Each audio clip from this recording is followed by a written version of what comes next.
Dunia hari ini terasa tidak stabil. Ketegangan muncul bukan hanya antara musuh lama, tetapi bahkan di antara sesama sekutu. Salah satu contohnya datang dari Eropa Utara, ketika isu Greenland memicu ketegangan halus antara Amerika Serikat dan Denmark, negara anggota NATO. Greenland memang berada di bawah kerajaan Denmark, namun Amerika secara terbuka menunjukkan kepentingan strategisnya terhadap wilayah tersebut. Dari peningkatan aktivitas militer hingga wacana penguasaan strategis, isu ini memperlihatkan satu hal penting. Bahkan aliansi paling kuat di dunia pun mulai menunjukkan retakan.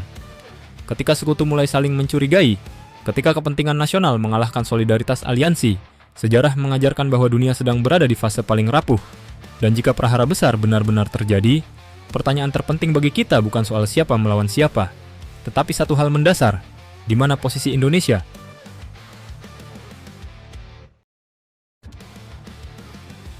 Perang Dunia Ketiga bukan lagi isu imajiner. Pertanyaan itu muncul karena Perang Dunia Ketiga kini bukan lagi sekadar isu imajiner. Ia tidak lahir dari satu konflik tunggal, tetapi dari banyak api kecil yang menyala bersamaan. Ukraina belum padam. Timur Tengah terus membara. Laut Cina Selatan memanas. Asia Pasifik dipenuhi manuver militer. Hampir semua konflik ini melibatkan kekuatan besar dunia, baik secara langsung maupun melalui perang proksi. Dalam sejarah, kondisi seperti inilah yang selalu menjadi titik awal prahara global.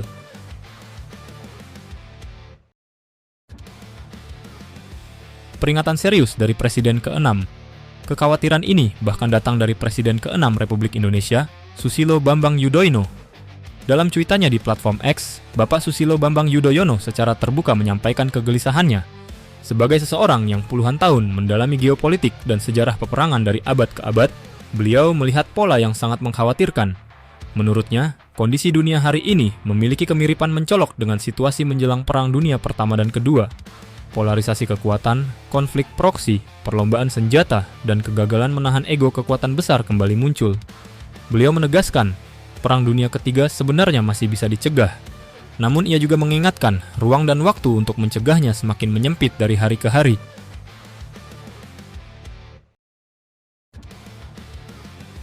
Amerika Serikat dan spiral eskalasi global. Jika kita melihat peta konflik global hari ini, satu pola sulit dibantah. Amerika Serikat hadir hampir di semua titik panas dunia. Di Eropa, Ukraina dijadikan benteng depan untuk menahan Rusia, sementara NATO terus diperluas ke timur. Di Asia Pasifik, strategi Indo-Pasifik diarahkan jelas untuk membendung Cina. Di Timur Tengah, Amerika tetap menjadi aktor kunci dinamika konflik. Masalahnya, setiap tekanan menciptakan reaksi. Setiap manuver memancing balasan. Dunia pun masuk ke spiral eskalasi yang semakin sulit dikendalikan.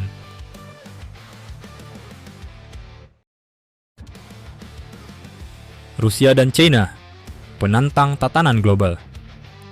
Di seberang Amerika, berdiri dua kekuatan besar, Rusia dan China. Rusia memiliki kekuatan nuklir, pengalaman tempur, dan keberanian mengambil risiko strategis. China memiliki kekuatan ekonomi raksasa, industri pertahanan yang berkembang pesat, serta ambisi geopolitik global. Hubungan keduanya semakin erat. Latihan militer bersama, kerjasama energi dan teknologi, serta kesamaan sikap politik menunjukkan bahwa mereka bersiap menghadapi tekanan jangka panjang dari Barat. Ketika kekuatan besar merasa dikepung dan tidak memiliki ruang kompromi, sejarah menunjukkan bahwa konflik besar seringkali menjadi jalan terakhir.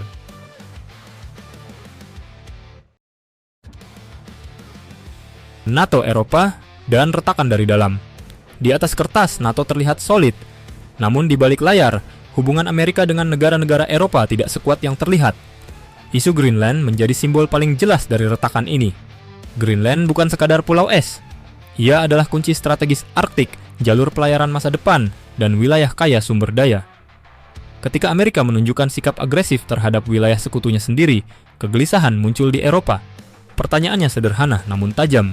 Apakah NATO masih aliansi setara atau sekadar alat kepentingan Amerika? Retakan seperti ini mungkin tidak meledak hari ini, tetapi sangat berbahaya ketika krisis besar benar-benar datang.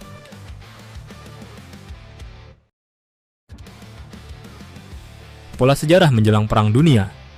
Menjelang Perang Dunia Pertama dan Kedua, dunia juga dipenuhi aliansi kaku, perlombaan senjata, propaganda, dan keyakinan bahwa perang masih bisa dikendalikan.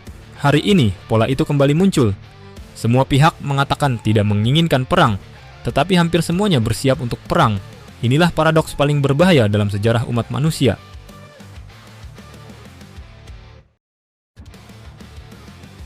Jika prahara besar terjadi, di mana Indonesia?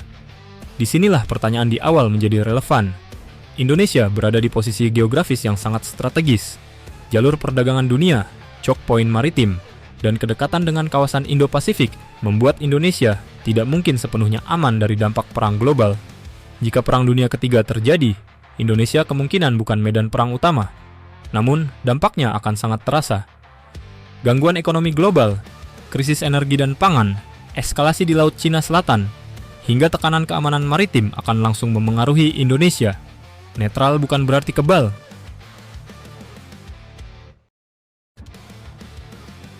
Strategi Indonesia tidak memilih blok, memperkuat diri.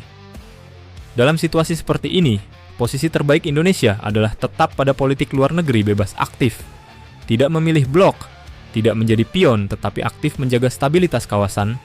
Kunci utamanya adalah ketahanan internal, ketahanan pangan, energi, ekonomi, dan pertahanan nasional.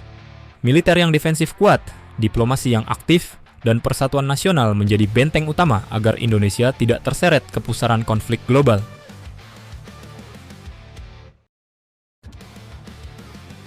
Apa yang disampaikan Bapak Susilo Bambang Yudhoyono bukan ramalan, melainkan peringatan sejarah. Dunia masih memiliki kesempatan untuk menghindari prahara besar, tetapi waktu itu terus menyempit. Jika ego dan ambisi mengalahkan akal sehat, maka Perang Dunia Ketiga bukan lagi soal jika, melainkan kapan. Dan bagi Indonesia, menjawab pertanyaan di awal tadi hanya bisa dilakukan dengan satu cara, bersiap hari ini agar tetap berdiri esok hari.